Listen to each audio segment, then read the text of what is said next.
Hey guys, have you ever wondered what is the difference between farm-raised and wild salmon? And how exactly are you supposed to cook each one to make it where they taste awesome?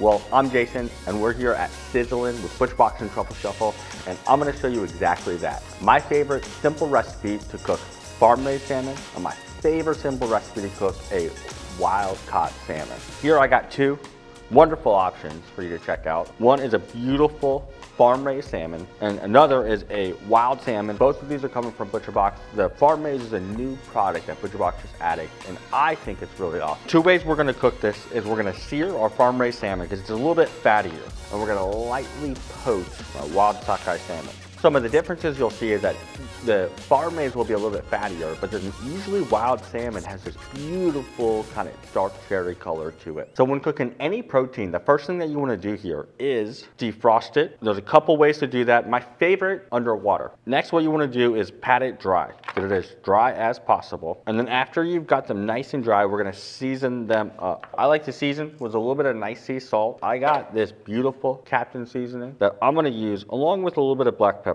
Oven poached salmon, super simple. Olive oil right on the tray, a generous amount over the top. And then what we're gonna do is just a little bit of herbs. And then I like to take my lemon here and cut a couple slices. Just like that, we're gonna pop in the oven. It's gonna cook about 8 to 10 minutes. While that's in the oven, what I'm gonna do is make a little quick vinaigrette, and then we're gonna sear our farm-raised salmon. So for a quick vinaigrette, we're gonna go in with half a lemon worth of juice, 1 lemon zest, and we can go ahead and juice this as well. We're gonna use this vinaigrette to finish the salmon. It adds a wonderful flavor. Then I'm gonna take this Dijon, 1 teaspoon. Now I'm gonna whisk this together. Optionally, you could add a little bit of honey or sugar if you wanted to. And then we're just gonna add some olive oil, a little pinch of salt, and then we're gonna chop a little bit of parsley and add it to it. I worked at a restaurant in France called Frenchie's, and they would actually make vinaigrette just to finish things with. You'll see at the very end, we'll be able to get some really nice color on the salmon, adding the chopped parsley to it. So we'll keep some for garnish, roll it up, chop it as best as possible.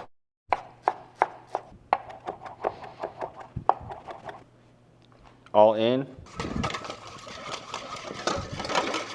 So what I'm looking for here is a really nice parsley, olive oil, lemon flavor. Now allow us just to accentuate our salmon. So I'm heating my pan up here. I got a nice high heat. I got my graza. This is a high heat olive oil. It's not as high heat as something like avocado oil, but it still does a great job. So as the pan's heating up, I'm gonna get this in. It's important that we get the pan hot enough so that the salmon doesn't stick. And so I can either sear the flesh side or the skin side. I'm gonna sear the skin side so we get that beautiful crust that you like on the salmon skin. Okay, here we go. When you hear that sizzle, that's exactly what we're looking for. I'm gonna press it down lightly.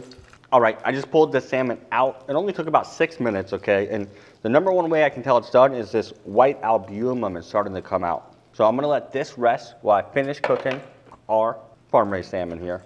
And so what I'm gonna do now is baste the back of this salmon. And your trick to cooking this is basically to cook it 80% on one side with the skin. And then once you've cooked it 80%, we're gonna lightly flip it. You can add what's called aromatics to the oil, so a little bit of thyme.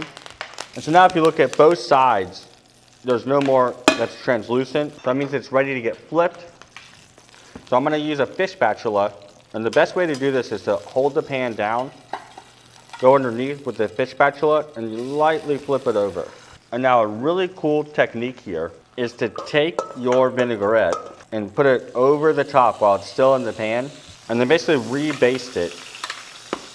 So I'm gonna take the salmon out, pop it right onto this draining tray. And something I love to do is, if you get a really nice crust, okay, is to put a little bit of the vinaigrette over the top, and then all over the fish, you got these beautiful specks of parsley. Plus you've just seasoned it, right? You've just taken that seasoning to the next level with the lemon, the parsley, the olive oil, the mustard. And so we're gonna plate these up, finish them with a little bit of the dressing, and give them a taste.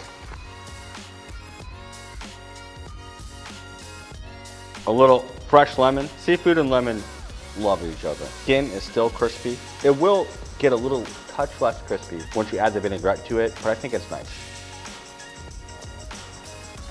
Now for our sockeye salmon. What is cool about this, when you slow cook it, if you want to, you can actually remove the skin pretty easily. You can see I'm just using my fork and it's pretty much all gone. This is cooked really nice as well.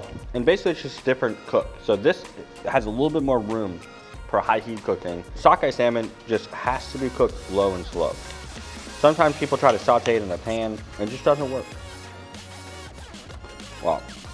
It's great salmon to make a rillette with, or if you want to make like a salmon salad. 2 awesome ways to cook your farm-raised salmon, your wild-caught salmon. I hope you enjoyed it. Hit it up in the comments. Let me know how yours came out. Bon appetit, okay? Keep sizzling out there.